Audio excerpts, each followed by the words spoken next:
The biggest challenge in owning a Goldwing may not be what you think it is. Good morning, Internet. This is Joe from Joe Biker 25, and today I want to address the elephant in the room of owning a large motorcycle like a Goldwing or similar extra large touring bikes.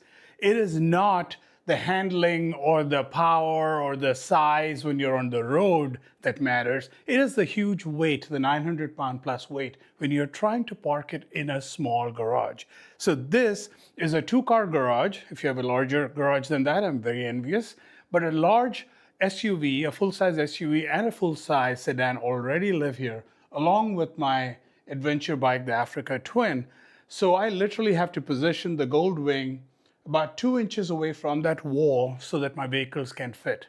Now, could I do that manually? Could I muscle that in, roll the bike in, and very gently position it to the wall? Probably. Is it going to be a lot of fun? Probably not. So I started to look around for other options. What if there was a dolly out there that I could get this bike onto and then just maneuver it there? Actually, there are. There are some big, extra large size dollies that lots of folks with large bikes like this use. But they defeated the whole purpose because the dolly was as big as a motorcycle and they literally would leave no room for my cars. So after a bit of research, I found this that I hope you will find value in as well. So this is the Park and Move motorcycle dolly sold by wingstuff.com. Ignore the slip resistant carpeting. I'll talk about that in a minute. This is heavy duty. I call it battleship level steel. 1,100-pound capacity, 4 heavy-duty lockable casters, made in the USA, just really, really rock solid. Be careful of the Amazon-type options, which are a lot cheaper. They also cannot handle this kind of weight. They're 400- and 500-pound capacity dollies, and I would be very leery about putting your very expensive bike, not to mention your health, at risk with one of those deals. So this is $250, not affiliated with Park and Move or Wing Stuff. I paid for it with my own money, so the opinions are mine and mine only. So the reason I have this, I added this slip-proof rubber on this, is because you notice I have outdoor carpeting on my garage floor. That creates an additional resistance point for these casters, and I found that when I put my motorcycle on bare metal, which is the way it comes, it looks like this at the bottom of this, the bike started to slide, which obviously gave me some anxiety. So I went to Harbor Freight and I found these rubber slip-proof material. It's meant for stairs and wet areas. It's about $5 for a sheet, so dirt cheap. Cut it, glue it to this. And I found that the bike stays in its position a lot better. And I put a couple of little pieces of tape so that I know where to position the center stand. So let me show you how to get it on the center stand and how to move it around. So let's do that. So you got to get the bike's center stand onto this dolly. So step one, position the dolly right.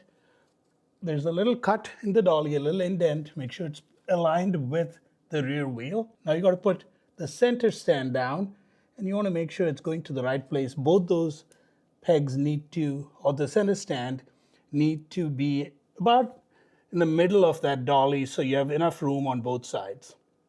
Here's the challenge though. The bike is not the easiest to put on the center stand to start with, so I'm going to cheat a little bit because now with the dolly, you got about a ½ inch extra height you need to account for. And I'm going to use a couple of pieces of wood. They're about ½ inch.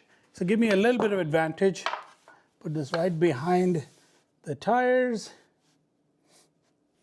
And first I'm going to roll the bike onto this.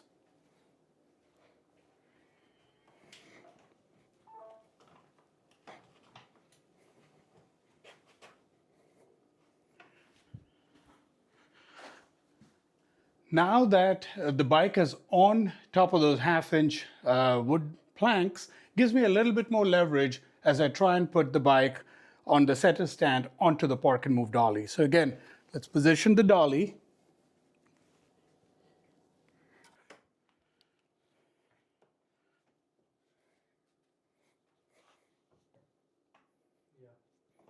So now you can see that both pegs of the center stand are on the dolly.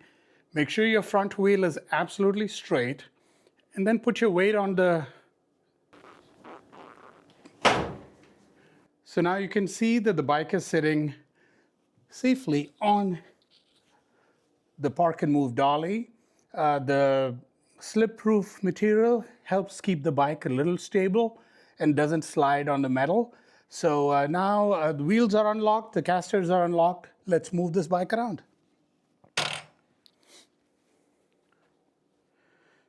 So you can see you can move this around pretty easily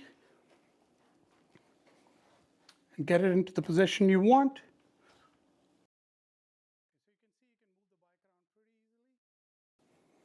You can also do something a little crazy like this, which I like doing, is rotate the bike. So lean it back and then just turn it. And you can actually go 360 degrees on it. So pretty awesome.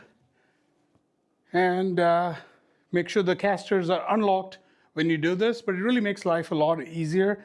It doesn't stick out of the bike's footprint, so it's small enough that it's less than the width of the bike, so it doesn't impede parking other vehicles.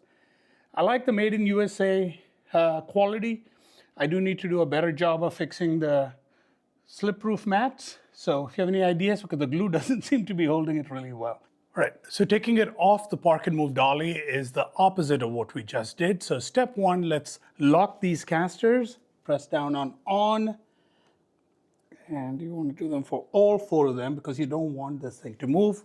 I'm going to go to the other side and do the same.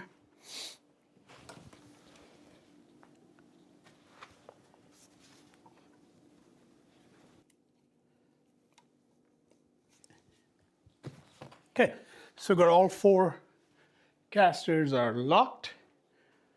Really important, get the side stand down because it's going to jump off the center stand and you want it to be supported by the side stand.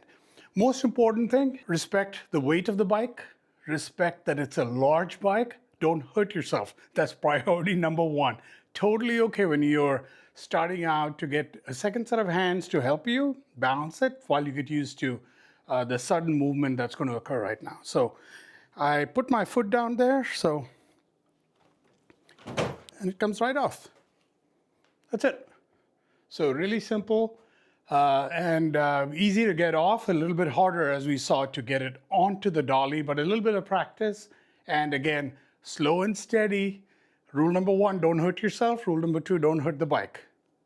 I hope you enjoyed this video. If you did, give me a big thumbs up. If you haven't already, please subscribe to my channel, Joe Biker 25. Really motivates me. Leave some comments if you have better ideas on how you can move your heavy bike around in your tight garage. I look forward to making many more videos about the bike, about lots of rides, and we will see you soon. Joe from Joe Biker 25 out.